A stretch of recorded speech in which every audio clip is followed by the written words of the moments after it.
Selamat datang kembali di channel Pegawai Jalanan. Semoga informasi yang kami sajikan ini bisa bermanfaat untuk kita semua. Silahkan kalian simak video ini agar kalian bisa menangkap informasi yang kami sajikan. Selamat menonton.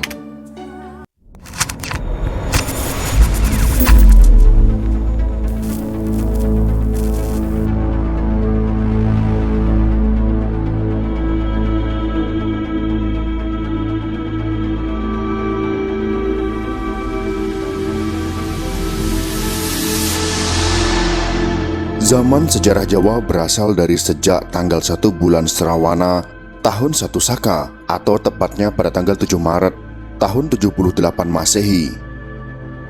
Sejak saat itulah zaman prasejarah Jawa berakhir. Pergantian zaman itu menandai terjadinya reformasi kebudayaan Jawa. Dari budaya lisan dan mendengarkan bertambah dengan budaya tulis dan membaca. Berarti pula tumbuhnya kreativitas dan kemampuan perseorangan dalam belajar menulis dan mencipta untuk menuangkan gagasan menjadi sebuah karya baru, sebuah dokumen yang dapat diwariskan sepanjang masa.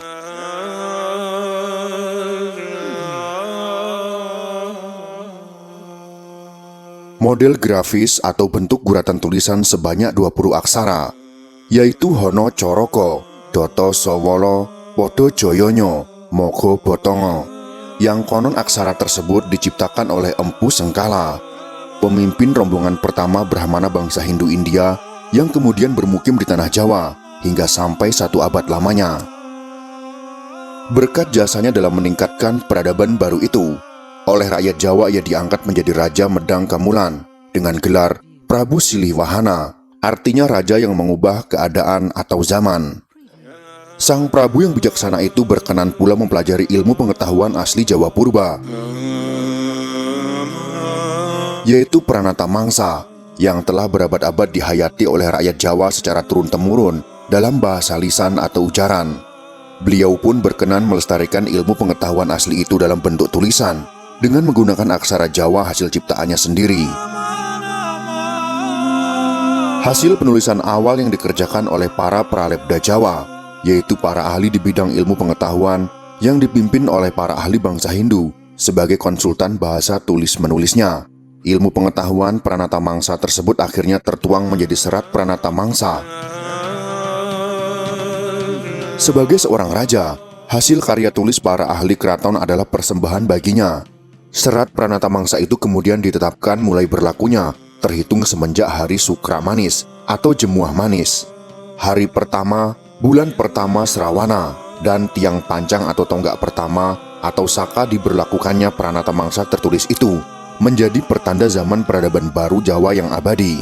Sebagai kenangan atas jasa Prabu Siliwahana atas peristiwa bersejarah tersebut, rakyat Jawa memberi gelar kepada rajanya yaitu Sang Aji Saka, artinya yang termulia Raja Penancap Tonggak Pertama.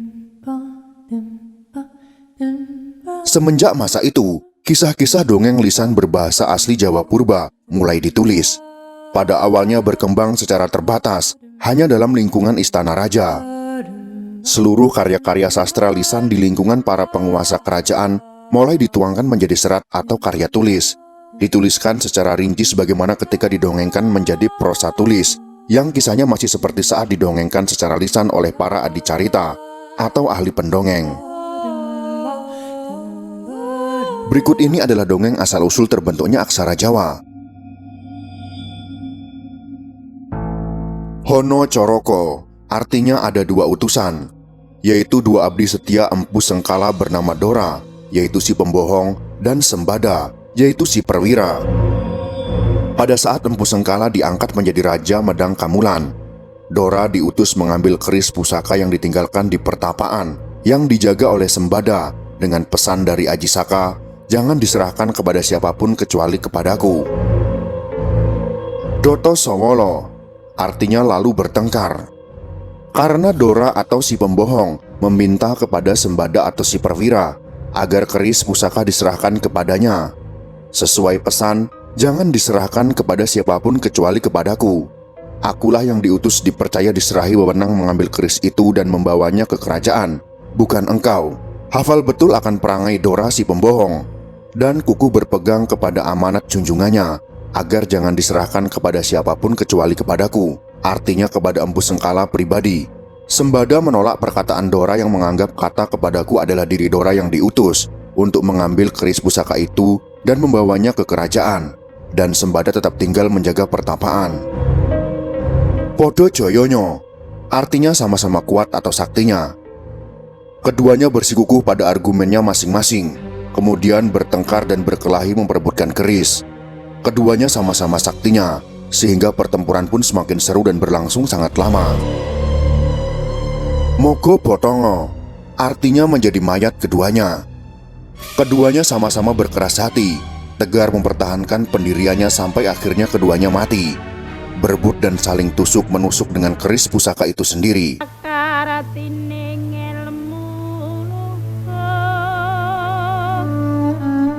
Sekian lama Empu Sengkala menanti Dora dan Sembada, namun tak kunjung datang.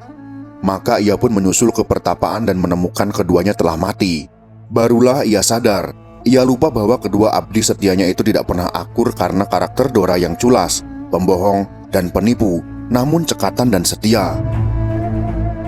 Bertentangan dengan karakter Sembada yang kesatria, jujur, teliti, kukuh pendiriannya, dan cerdik, walau lamban tetapi taat.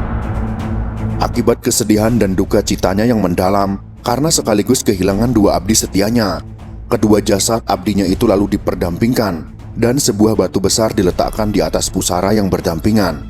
Dan dengan ujung jari telunjuknya Empu Sengkala mengguratkan sebuah seloka yang berbunyi, Hono Coroko, yang artinya ada utusan. Doto Sowolo, artinya lalu bertengkar. Podo Joyonyo, artinya sama-sama kuat atau saktinya. Mogo Botongo, artinya menjadi mayat.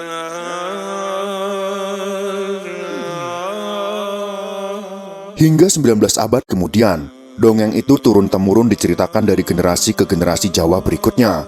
Dan aksara Jawa itu diajarkan sebagai materi belajar tulis-menulis kepada anak, cucu, buyut, canggah, wareng, udek-udek, gentung siwur.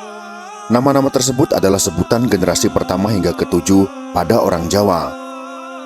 Orang-orang tua yang ingin anak turunannya melek huruf dan pintar baca tulis, sehingga nasib hidup dan derajat kehidupannya bisa menjadi priai, menitipkan atau mengabdikan anak mereka kepada para priai di kalangan istana raja.